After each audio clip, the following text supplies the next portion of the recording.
of my poems. For those people that just walked in that don't know me, I'm Leanne. I wrote the book that we're watching.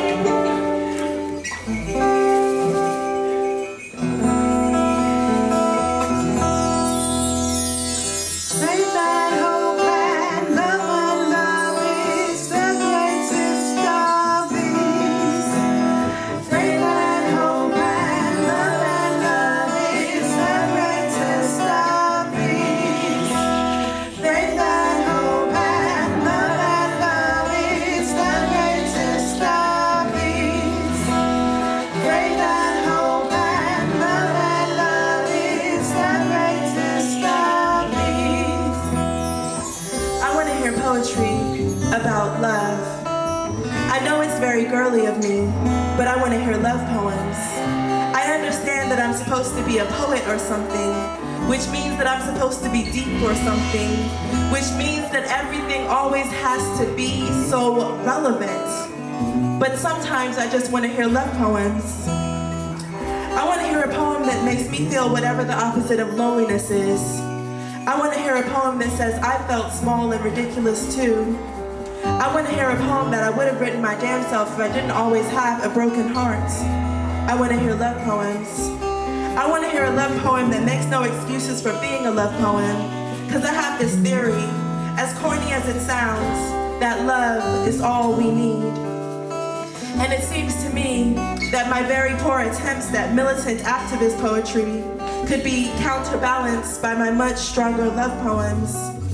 What I'm saying is, instead of a poem that says war, genocide, and police brutality are very bad things, I want to hear a poem that pours love into these situations so that they stop, or at least significantly slow down. Instead of a poem about badass kids who join gangs and refuse to get up for little old ladies on the bus and make babies before they know which end the baby comes out of, I want to hear a poem that tells these children that they're not bad and they are loved. Instead of a poem about poverty versus wealth, famine versus obesity, so-called third world versus so-called first world, I want to hear a poem that makes love, creates a love that causes those who have to feed those who are starving, and those who have too much to be comforted by love instead of comfort eating. I want to hear love poems. I want to hear love poems, and I want it to be recognized that love poems are of socio-political significance. I want it to be recognized that ultimately love is the ultimate poem. I want it to be recognized that I should not have to feel guilty, that even after watching the news, all I want to do is write love poems. I want to write love poems. I want to read love poems. I want to hear love poems. And I would love for you to hear them too. Live and hope and love, and love is the greatest of these. Live and hope and love is the greatest of these. Live and hope and love is the greatest of these. Live and hope and love is the greatest of these.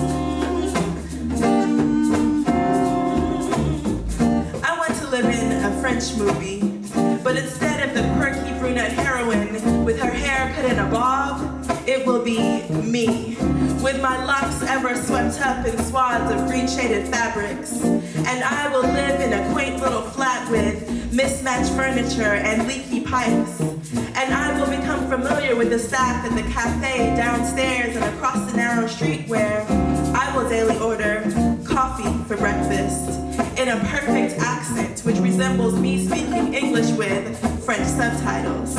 Except, I don't really like coffee, but just want to look chic because I sip from one of those cute little espresso cups. So my coffee will taste like hot chocolate. And since I live in a French movie, it will never rain. So each day I will sit at an outside table looking artistic with my locks ever swept up in swaths of green shaded fabrics, sipping hot chocolate tasting coffee with my left hand while writing notes for poems with my right. And one day I will look up and fall in love with a hot chocolate tasting coffee man who speaks French with a Senegalese accent. And I will smile at him, and I will sip hot chocolate tasting coffee, and I will be inspired to write sweet little nonsensical poems like this one.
Again today. That girl who looks like she should be our daughter at age 14. She is one of those girls who is beautiful but doesn't know it yet. She has inherited your pale skin and glasses, my big hair and substantial build, a double dose of awkwardness and creativity, and oh, she looks smart. Too smart to care what the other kids think most of the time.